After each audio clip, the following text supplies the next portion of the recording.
నమస్కారం ఘంటారావానికి స్వాగతం. ముందుగా ప్రధాన అంశాలు. తాడేపల్లిగూడెంలో నేడు తెలుగుదేశం జనసేన తొలి సభ. ఎన్నికలు ఓట్ల బదిలీపై దిశానిర్దేశం చేయనున్న అధినేతలు.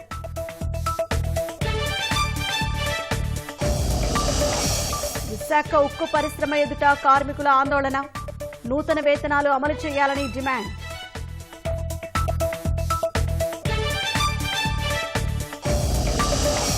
రాష్ట్రంలో ఇష్టారీతిన విద్యుత్ కోతలు. 6 గంటలకు మించిన సరఫరాతో ఎండిపోతున్న పంటలు.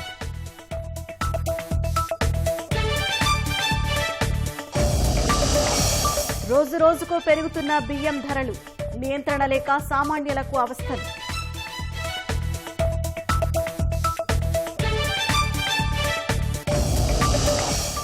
సిద్ధమైన పౌరసత్వ సవరణ చట్టం సిఏఏ నిబంధనలు. ఎన్నికల షెడ్యూల్కు ముందే ప్రకటించే అవకాశం.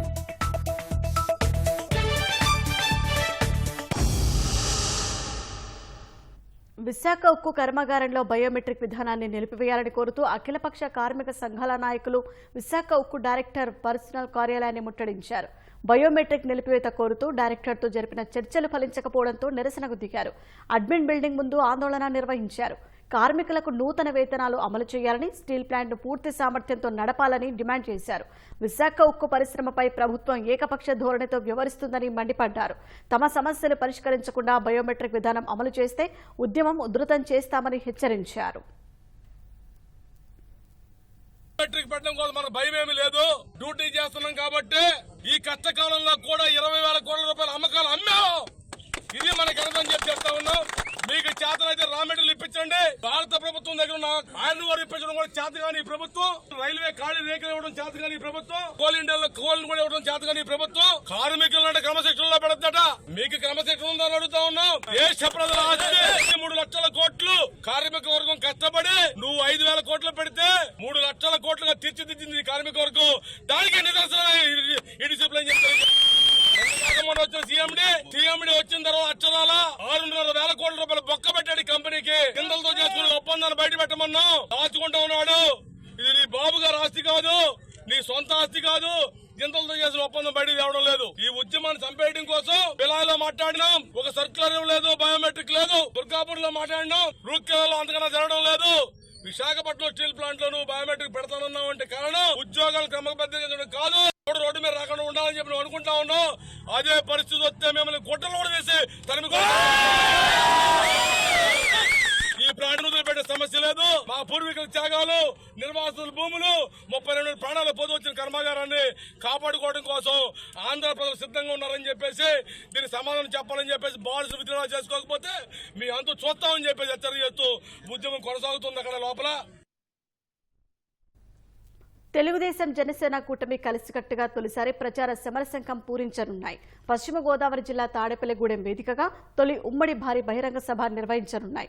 ఎన్నికల షెడ్యూల్ రాకముందే సగానికి పైగా అభ్యర్థులను ప్రకటించి అధికార పార్టీకి సవాల్ విసిరిన కూటమి ఇప్పుడు ఉమ్మడి బహిరంగ సభ నిర్వహణ ద్వారా శ్రేణులు కలిసి కథన రంగంలోకి దూకేలా దిశానిర్దేశం చేయనున్నాయి.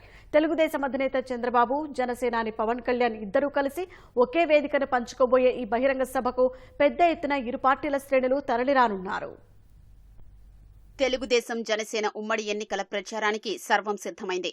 నేడు తాడేపల్లిగూడెం వేదికగా తొలి బహిరంగ సభ నిర్వహించనున్నాయి. బహిరంగ వేదికపై తొలిసారి చంద్రబాబు, పవన్ కళ్యాణ్ కలిసి పాల్గొనున్నారు. 2 పార్టీల క్యాడర్ను రాజధాని స్థాయి నుంచి గ్రామీణ స్థాయి వరకు కలిసి కథన రంగంలోకి దూకేలా సంసిద్ధం చేసే ప్రధాన లక్ష్యమే ఎజెండాగా ఈ సభను నిర్వహిస్తున్నారు. ఈ తొలి ఉమ్మడి సభకు జెండా అనే పేరును ఖరారు చేశారు. ఉత్తరాంధ్ర వేదికగా జరిగిన నారా లోకేష్ యువగళం నవశకం ముగింపు సభలో చంద్రబాబు, పవన్ కళ్యాణ్ కలిసి పాల్గొన్నప్పటికీ అభ్యర్థుల్ని ప్రకటించాక ఎన్నికల ప్రచారం కోసం నిర్వహిస్తున్న తొలి ఉమ్మడి సభ తాడేపల్లిగూడెం జెండా సభే. వైకాపా అరాచక పాలన గురించి ప్రజలకు చెప్పడమేగాక తెలుగుదేశం జనసేన గెలుపు రాష్ట్రానికి ఎంత అవసరమో వివరించనున్నారు. కార్యకర్తలు ఉమ్మడిగా కథన రంగంలో ఎలా పోరాడాలో అధినేతలు వివరిస్తారని తెలుగుదేశం రాష్ట్ర అధ్యక్షుడు అచ్చెన్నాయుడు వివరించారు.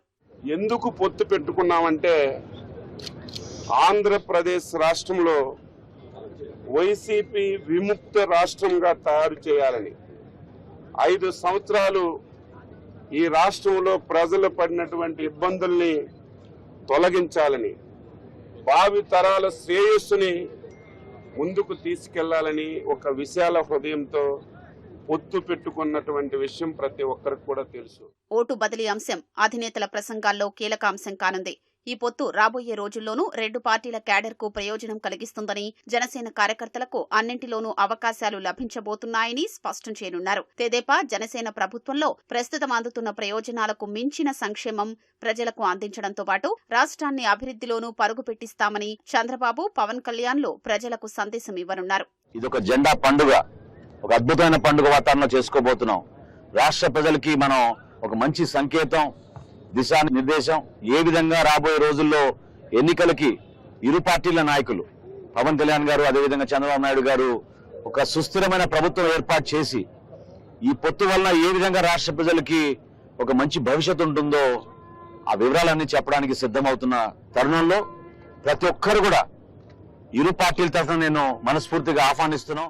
ఉమ్మడి ఉభయ గోదావరి జిల్లాలతో పాటు ఉమ్మడి కృష్ణా జిల్లాకు సమీపంలో బహిరంగ సభ నిర్వహిస్తుండటంతో ఇరు పార్టీల నేతలు పెద్ద ఎత్తున జన సమీకరణ చేస్తున్నారు. తాడేపల్లిగూడెం బైపాస్ లో తణుకు వెళ్లే మార్గంలో జాతీయ రహదారిని ఆనుకుని దాదాపు 26 ఎకరాల విశాల మైదానంలో ఈ సభ ఏర్పాటు చేశారు. సుమారు 6 లక్షల మంది హాజరు కానున్నట్లు సమాచారం. మొత్తం 33 గ్యాలరీల్లో వీఐపీల కోసం 3, మహిళల కోసం 3, మీడియాకు ఓ గ్యాలరీని కేటాయించనున్నారు. దాదాపు 5 లక్షల మంది కూర్చునేందుకు వీలుగా కుర్చీలు వేనున్నారు. కార్యకర్తలు, అభిమానులు తమ వాహనాలు నిలిపేందుకు సభా ప్రాంగణానికి సమీపంలోనే భారీ పార్కింగ్ స్థలం కేటాయించారు. సభా ప్రాంగణంలో 14 డిజిటల్ తెరలు ఏర్పాటు చేస్తున్నారు.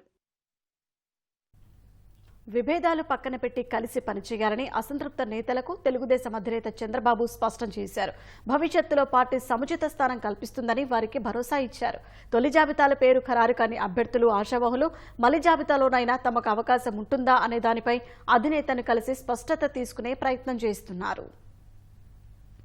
తెలుగుదేశం ప్రకటించిన తొలి జాబితాలో టికెట్లు దక్కని వారు, ఆశావహులు, అసంతృప్త నేతలు ఉండవల్లిలోని పార్టీ అధినేత చంద్రబాబు నివాసానికి క్యూ కడుతున్నారు. మంగళవారం ఉదయం నుంచి రాత్రి వరకు కూడా రాష్ట్రంలోని వివిధ ప్రాంతాలకు చెందిన నాయకులు చంద్రబాబుని కలిశారు. పొత్తులో భాగంగా జనసేనకు సీట్లు కేటాయించడంతో పాటు ఇతర కారణాలతో టికెట్లు ఇవ్వలేని నాయకులతో చంద్రబాబు స్వయంగా మాట్లాడుతున్నారు. ఏ కారణం వల్ల టికెట్ ఇవ్వలేకపోయామో వివరిస్తున్నారు. పార్టీ అభ్యర్థి విజయానికి కృషి చేయాలని, భవిష్యత్తులో మంచి అవకాశాలు కల్పిస్తామని హామీ ఇస్తున్నారు.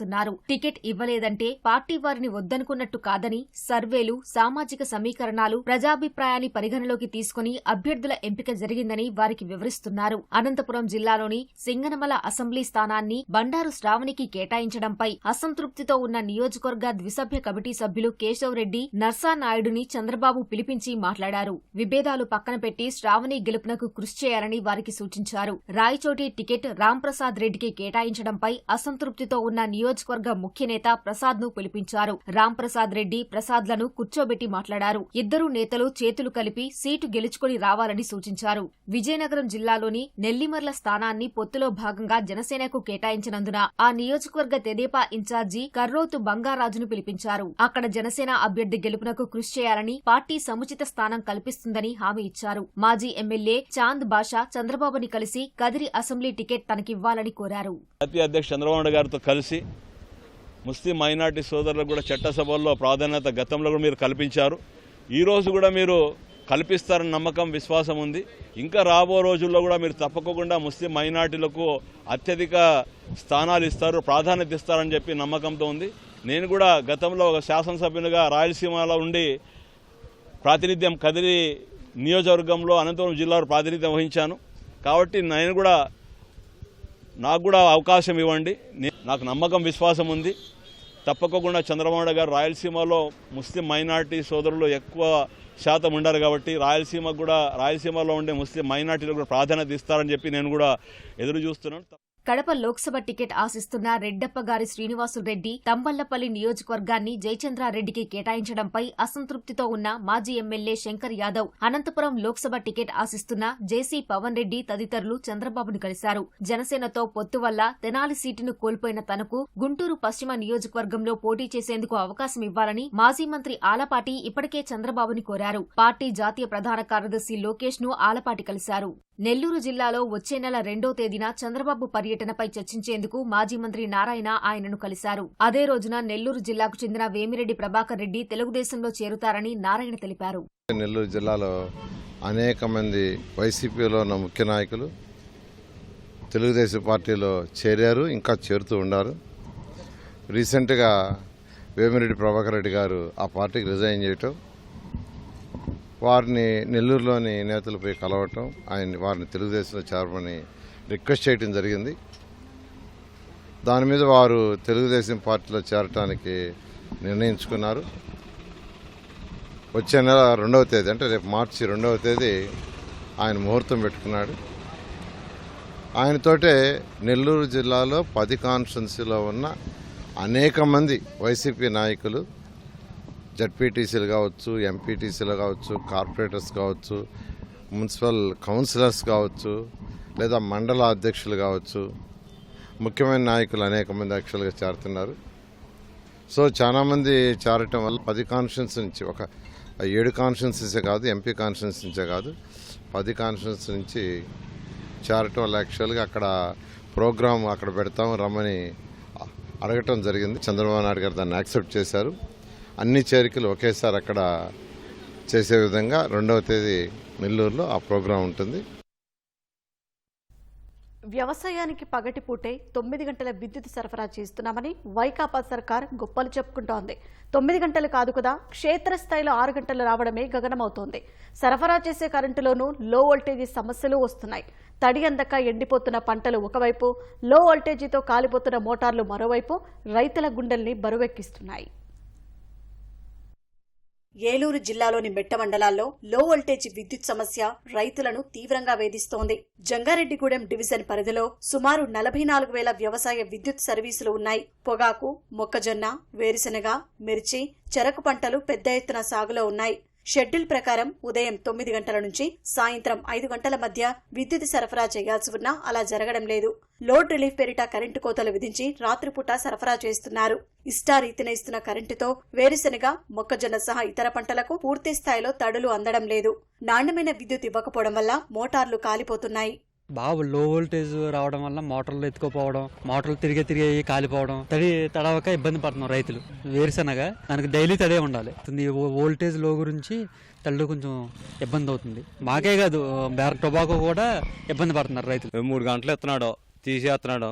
కూలీని పెడితేనేమో రోజుకి 800 అండి. రాత్రి 3 గంటలు కరెంట్ ఇచ్చాడని ఇక్కడ దాకా వస్తే పాము ఎమ్మలు పడిందని మళ్ళీ ఇంటికి వెళ్ళిపోయానండి. నేను దొర్లాడుతున్నాం కానీ సరిపోతలేదండి. అసలే తుఫానట్టి ఓసారి పోయామండి, ఇది 2వసారి అండి. మా పరిస్థితులు అలాగ ఉన్నాయండి. కాలిపోతే 23,000 మోటార్కి అయింది, 3,200 ఏమో పీక ఉడికి అయిందండి. 3 రోజులకి ఎక్కడ నడుస్తలేదండి. కరెంట్ ఆఫీస్కి ఫోన్ చేస్తాడు, ఫోన్ ఎత్తాడు, గంట అన్నాడు. రాత్రి 5 దాకా ఎత్తానంటే ఇక్కడ కూర్చున్నాడు. రాత్రి 2 గంటలకు ఇచ్చాడంట. ఆ నీళ్ళు ఎర్ర షాట్కి వెళ్ళి మినపసీన్ అంతా చచ్చిపోయిందండి. పగలే ఎత్తామన్నారండి, మళ్ళీ 9 గంటలు అన్నదాన్ని 8 గంటలు చేశారండి. ఆ 8 గంటలు అన్నదాన్ని మళ్ళీ ఇప్పుడు 7 గంటలు చేశాడండి. ఎండిపోతున్నాయి కదండి సీలు. కొయ్యలగూడెం, జంగారెడ్డిగూడెం, బుట్టాయిగూడెం మండలాల్లో వోల్టేజీ సమస్య అధికంగా ఉంది.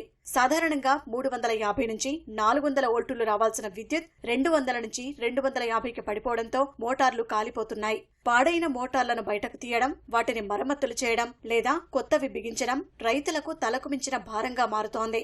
నైట్ అయితే నైటాలు పెట్టి సామాన్ కరిసింది. ఒకసారి ఓలి కరిసిందండి, ఒకసారి బాగా విపరీతంగా ఏడిపెడుతున్నారండి. పెట్టి దున్నేసి 10 ఎకరాలు అయితే మొత్తం లెగలదండి సీను. 3 సార్లు పెట్టారండి.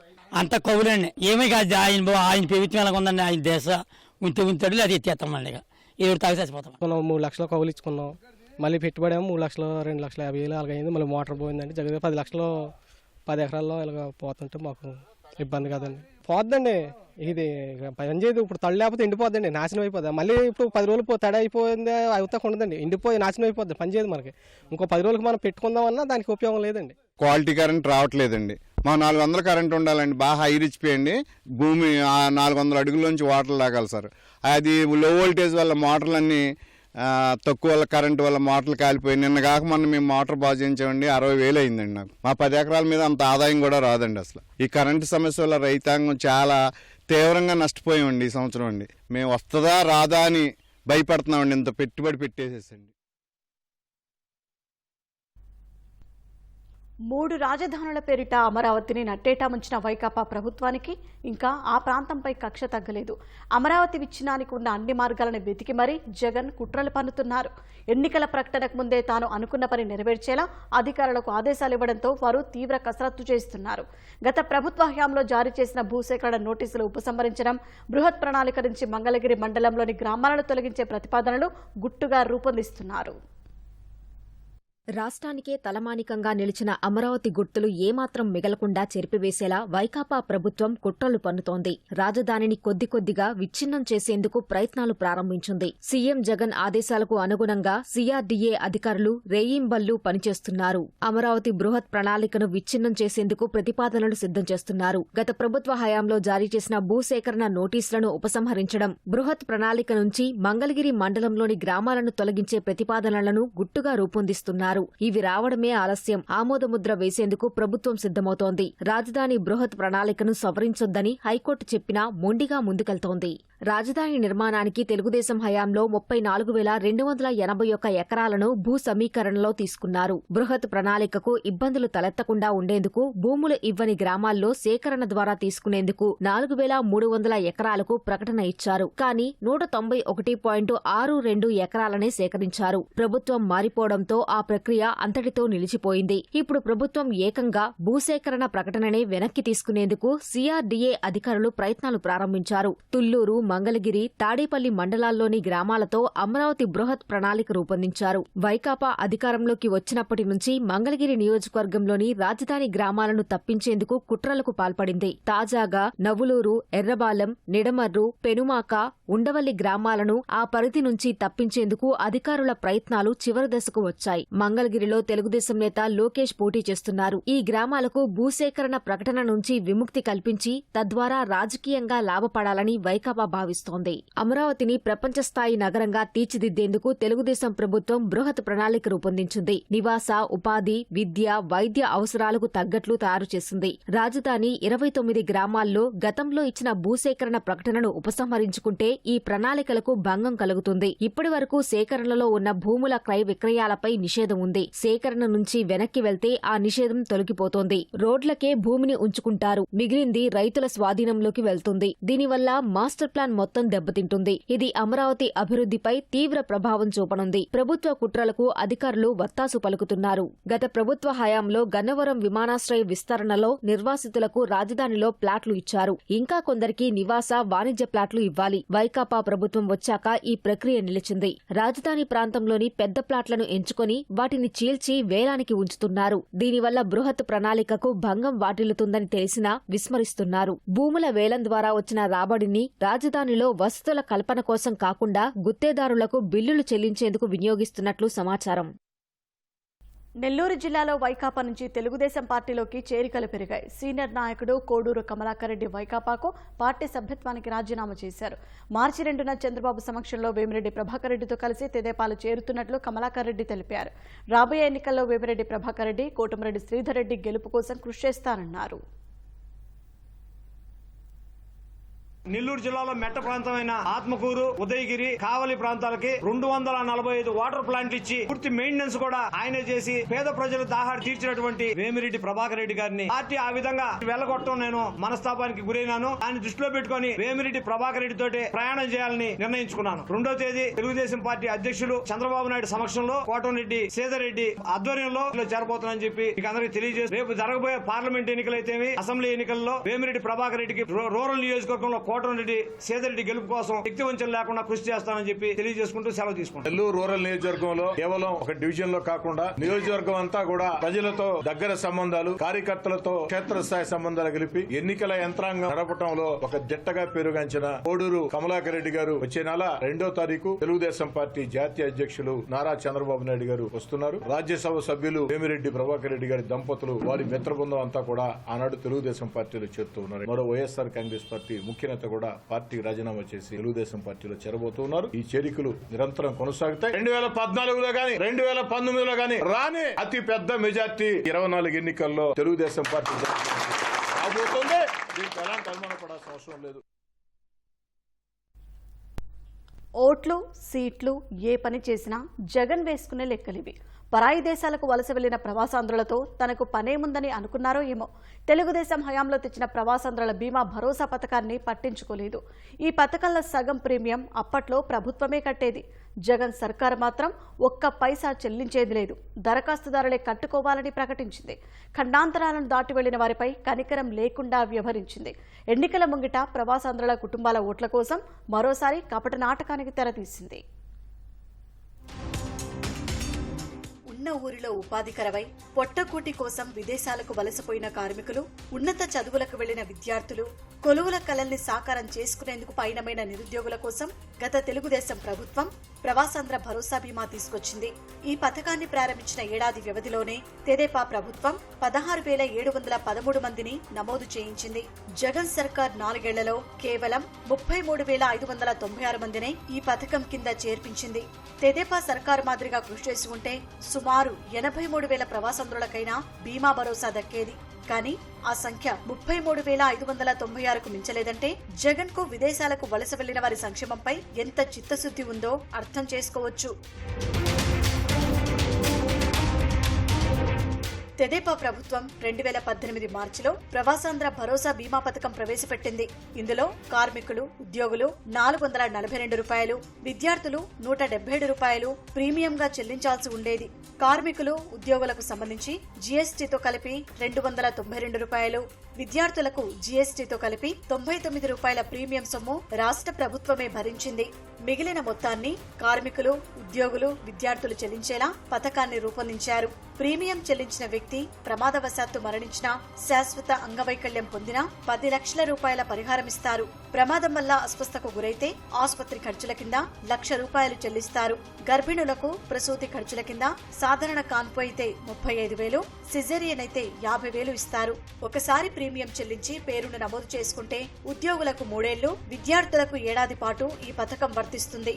అధికారంలోకి వచ్చిన తర్వాత ప్రభుత్వ వాటాను ఎత్తేసిన జగన్ సర్కార్ ఇప్పుడు ఎన్నికల వేళ కొత్త నాటకానికి తెరతీసింది. కార్మికులు, ఉద్యోగుల ప్రీమియంలో సగం వాటా ప్రభుత్వమే చెల్లిస్తుందని, విద్యార్థులకు ఉచితంగా ప్రీమియాన్ని భరిస్తుందని సన్నాయి నొక్కులు నొక్కుతోంది. 5 ఏళ్లుగా ప్రవాసాంధ్రుల గురించి పట్టించుకునే వైకాపా సర్కారుకు ఎన్నికల వేళ ఉన్నఫలంగా వారిపై ప్రేమ పుట్టుకొచ్చినట్లయింది.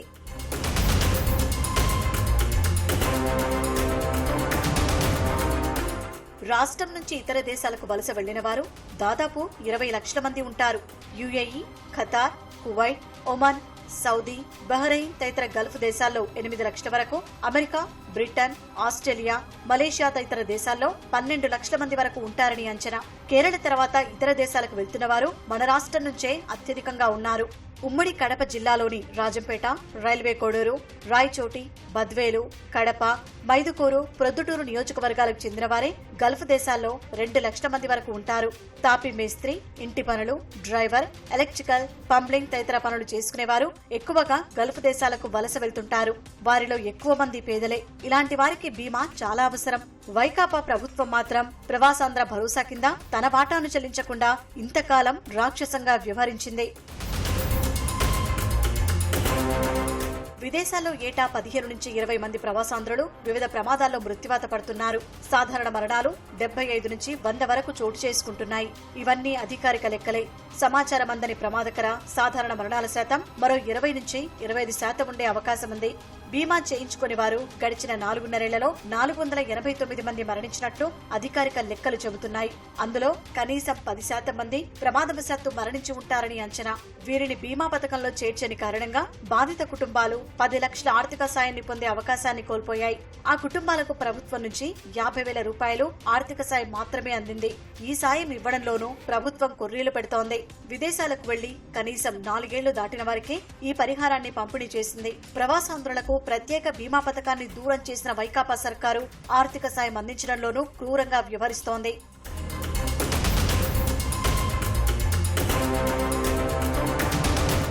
ప్రవాసాంధ్ర భరోసా అమలుకు రాష్ట్ర ప్రభుత్వం Andhra Pradesh non resident Telugu society APNRTS ద్వారా ఓ బ్యాంకుతో ఒప్పందం చేసుకుంది.